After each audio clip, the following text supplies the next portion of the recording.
waxaa yimi farajka Ilaahay waxaana Muuse la amray inuu kaxeeyo reer banu Israa'iil oo ay ka baxaan Masar kuna noqdaan Falastiin iyo dhulkii ay ka soo jeedeen culimada taariikhda qaar ka mid ah ayaa sheegay in ay reer banu Israa'iil Fircoon u tageen oo ay u sheegeen in ay soo dhawaatay ciidoodii waxaana ay iyaga oo baryotamaya ka codsadeen in uu u ogolaado in ay ciidooda u diyaar garoobaan Fircoonna isagoo garaahaysanaya go'aankaasna aan jeclayn ayuu u fasaxay waxaana ay taasi u saamaxday in aan dhaqdhaqaaqooda laga shakiyin dhagaysta hayga ilaawin in muddo 100 sano ah reer banu Israa'iil loo gumaysanayay si dad loo gumaysto sida ugu foosha xun leh waxaana ay gumaysigii jiilba jiil ka dhaxleen dabeecado xun oo markii dambe hiddo iyo dhaqan u noqotay kuwaas oo ay ka mid yihiin basaasnimo qiyaamo badnaan fulaynimo iyo waliba beenta oo ay koob ka qaadeen ballandaradana waxay ahaayeen walaalo waxay reer banu Israa'iil masaaridii ka amaaneysteen wixii ay jawaahir dheeman dahab weel qaaliya iyo kaleba ay haysteen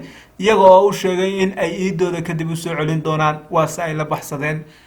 habeennimadii ayay baxsadeen reer banu Israa'iil oo uu hogaaminayo Muuse habeenkii oo dhan way guureynayeen oo way sii socdeen dhinaca kale markii ay barqadii ahayd ayaa laga warheray gulyihii reer banu Israa'iil oo maran kuwaas oo xalay laga qaxay markii Fircoon loo sheegay warkaas si loo cadhoodo sida ugu adag ayuu u xanaaqay inta uu giir iska kiciyay madaxiisii uu caqliga yari ku dhex jirayna hoos u dhigay sidii wax fikirayo oo kale ayuu mar qura gafuurka taagay oo uu yiri waa koox yar oo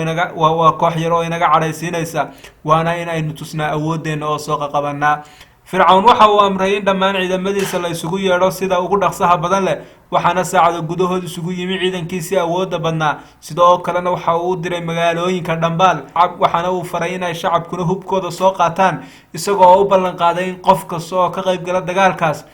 in uu siin doono hantida reer banu Israa'iil ee hodhow laga furan doono waxaana ay taasi sababtay in kumanaan qof isu soo xaadiriyeen sidoo kalena waxa iyaguna soo baxay oo hubkoodii soo qaatay dadkii alaabadooda ay la goosteen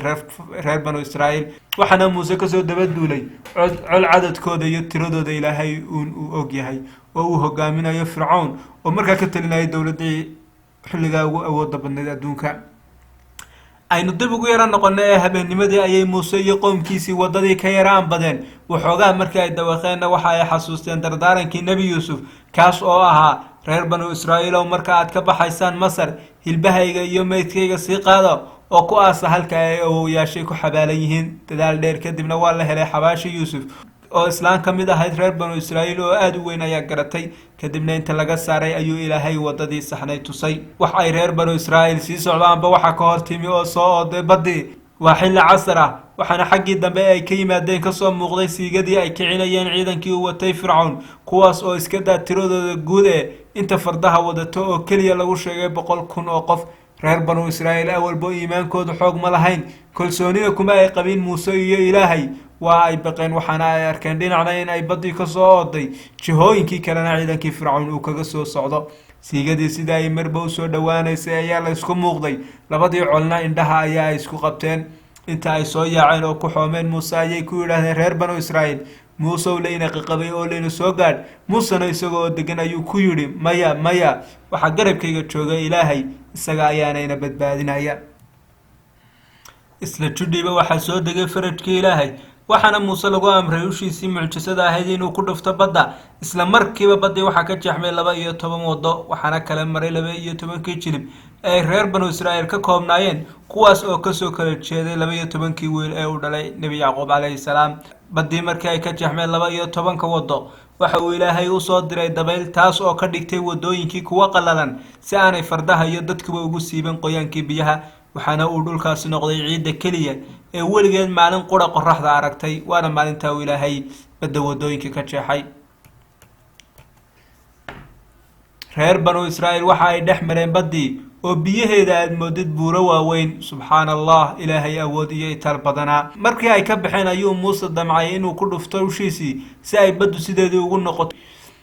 Fircoon iyo colkiisuna ay uga soo talaabi kari waayaan Ilaahay si ayaa ku amray badda oo sideedaas ah inuu ka tago midaama dhagama la haduu malag dhawaaqayo Fircoon aayadaas cajiibka ah kuma uusan cibro qaadan inta uu horkacay dadkiisii u duleysay ayuu isna wadooyinkii badda jeexnaa cagta saaray. waxa uu dhex jibaaxay buurihii biyaha ahaa. markii koodii ugu horreeyeyna damacsanaa inuu ka baxo, koodii u dambeeyeyna uu soo galay badda, ayaa boqorkii awoodda badnaa amarkiisii riday. waxaa mar qudha onkoday mawjadihii badda. waxa ishirdiyey gebiyadii waaweynaa ee biyaha ahaa, waxaana hirarkii ay dhirbaaxeen oo qarqiyeen fircawn. markaas ayuu isna kibirkiisii iyo qabkiisii jabay, naftiisiina ay u eelatay xaggii Ilaahay. oo iyadoo ay naftuba ku daba yar tahay ayuu qayliyey oo yidhi, iminka ayaan rumeeyey ilaaha reer banu Israa'iil ay rumeeyeen, waxaana aan ka mid ahay dadka muslimiinta ah. Ilaahayse ma aqbalin toobadda, oo kolkiiba fudooba ayaa uu Jibriil afka kaga malaasay. waxaana uu eebbe jidhkiisii ka dhigay mid lagu cibro qaato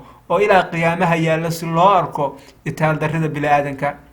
ciidankii nabi muusena waa ay ka badbaadeen badda, oo iska daa mid ay dhibi soo gaadha ee qof qura oo xataa qoyeymo uusan jirin. ciidankii fircawna dhammaantood waa ay shufbeeleen. reer banu Israa'iil oo ahaa kuwo gumaysigii badnaa ee lagu hayay awgeed dadnimadoodii ay dhimatay, waxa ay rumaysan waayeen inuu fircawnkii weynaa dhintay. dood ayaana ay ka keeneen oo way ka shakiyeen warkii uu nebigu u sheegayay, ilaa ay baddii soo fatahday diriciisii uu fircawn caanka ku ahaa ee xidhan jiray. waxaana ay ahayd maalintaa fircawn la halaagay yowma cashuura. reer banu Israa'iil waxa ay yimaadeen Masar iyaga oo ah qoys keliya, kana kooban 270 qof. intaa kadibna waa ay tarmeen, waxaanay noqdeen qabiil aad u fara badan oo la adoonsado. mana aysan lahayn talis iyo cid iyaga ah oo maamusha, mana aysan midaysnayn. markii ay Masar ka soo baxeen, waxa ay markoodii u horreysay noqdeen ummad midaysan oo leh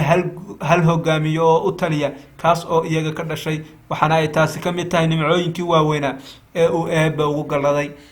reer banu Israa'iil waxa ay iska sii wateen socdaalkoodii, waxaana ay soo mareen ummad caabudaysa asnaam u samaysan qaabka looda oo kale. markii ay weydiiyeen waxay ku falayaanna, waxa ay qoomkaasi u sheegeen in ay sanamadani u yihiin ilaahyada arsaaqa, dhibtana ka ilaaliya. reer banu Israa'iil waxa ay ilaaween Ilaahay oo ka badbaadiyey fircawnkii weynaa, waxaana ay hilmaameen mucjisooyinkii ay hortooda ku arkayeen. dabadeedna muuse ayay weydiiseen inuu sida qoomkan oo kale u sameeyo ilaahyo ay caabudaan. arrintaasna muuse aad ayuu uga cadhooday oo waa uu ku canaantay.